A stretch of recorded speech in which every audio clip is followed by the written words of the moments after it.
বন্ধুরা, welcome to my channel আরতি রান্নাঘরে। তোমাদের সবাইকে অনেক অনেক স্বাগত। আজকে আমি বানাবো, দেখো আমি কুমড়ার যে কুমড়া গাছ যে লাগিয়েছি, এই কুমড়ার ডোগার একটা রেসিপি বানাবো আজকে। তো বন্ধুরা দেখো, এখানে তেল দিয়েছি, তেল গরম হয়ে গেছে, দিয়ে দিলাম রসুন থেতো করে, তারপরে দিয়ে দিচ্ছি একটা মানে ছোটো ছোটো একটা বেগুন চির করে দিয়ে দিয়েছি। তারপর হলো গিয়ে এইখানে আমি দিয়ে দিলাম কয়েকটা আলু চির করে দিয়ে দিলাম, দিয়ে অনেকটা ভেজে নিয়েছি। তারপরে এই যে কুমড়ো ডোগাগুলো আমি সুন্দর সুন্দর দেখে একদম মানে কচি কচি কুমড়ো ডোগা নিয়েছি। তারপরে এগুলো ভালো করে কেটে ধুয়ে এই যে দিয়ে দিলাম।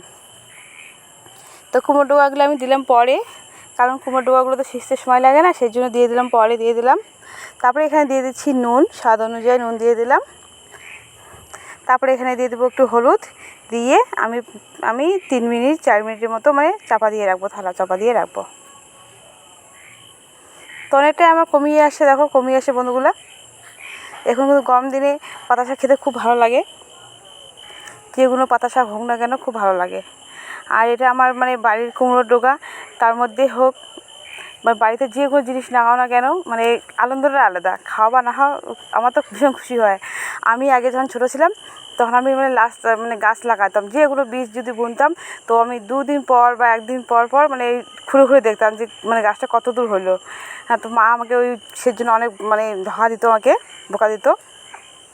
তো ওই অভ্যাসটা এখন নেই, কিন্তু আমার মানে এই অভ্যাসটা আছে, মানে একটা যে কোনো গাছ তো লাগাই আমি প্রতিদিন মানে দেখতে থাকি আর কি। তো আমার খুব আনন্দ হয় আর কি, যে কোনো গাছ লাগালে আমার খুব খুশি হয় আর খুব আনন্দ হয় আমার। তো বন্ধুরা দেখো, আমি কুমড়োর গাছ লাগিয়েছি, ওই কুমড়োর মানে গাছের ডাল মানে কুমড়োর যে ডোকা আর কি, তো আমি রান্না করছি। তো এখানে দেখো কুমড়োর মধ্যে আমি টমেটোও দিয়েছি। তো রান্না আমার হয়ে গেছে সবজিটা। তো বন্ধুরা এখন আমরা মানে খাবো আর কি। এখন মানে বেশি দুপুর হয় নাই, ঠিক আছে, 12:30 বাজে। তো তাড়াতাড়ি আমাদের রান্না হয়ে গেল। তো তারপর দেখো বড়মশাই মানে আম নিয়ে আসছে, 2 দিন হয়ে গেলো আমগুলা। তো আমগুলো আমাকে বলছিল আচার করতে, তো আমি মানে সময় পাচ্ছিলাম না। তো আজকে এই যে আমি নিয়েছি, তা আমি আমগুলো বালতিতে দিয়ে দিচ্ছি, ভালো করে ধুয়ে নিব, 2-3 বার মানে ভালো করে আমগুলো ধুয়ে নিব আমি। তো অনেকটা আম এই যে আমগুলো ঘষে ঘষে ধুচ্ছি, কারণ এগুলো তো মানে কাটলে আর ধোয়া যাবে না, সেজন্য ভালো করে ঘষে ঘষে আমি ধুয়ে নিচ্ছি আমগুলোকে।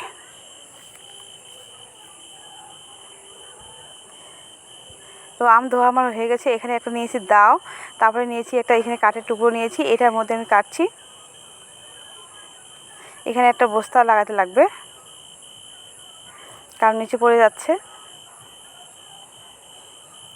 তো আমি এইভাবে পিস পিস করে কেটে নেবো। এই যে বন্ধুরা, অনেক আবার দেখতেছি 2-3টা আম পেকে গেছে, কিন্তু আমটা খুব মিষ্টি লাগলো, মানে আঁটি হয়ে গেছে।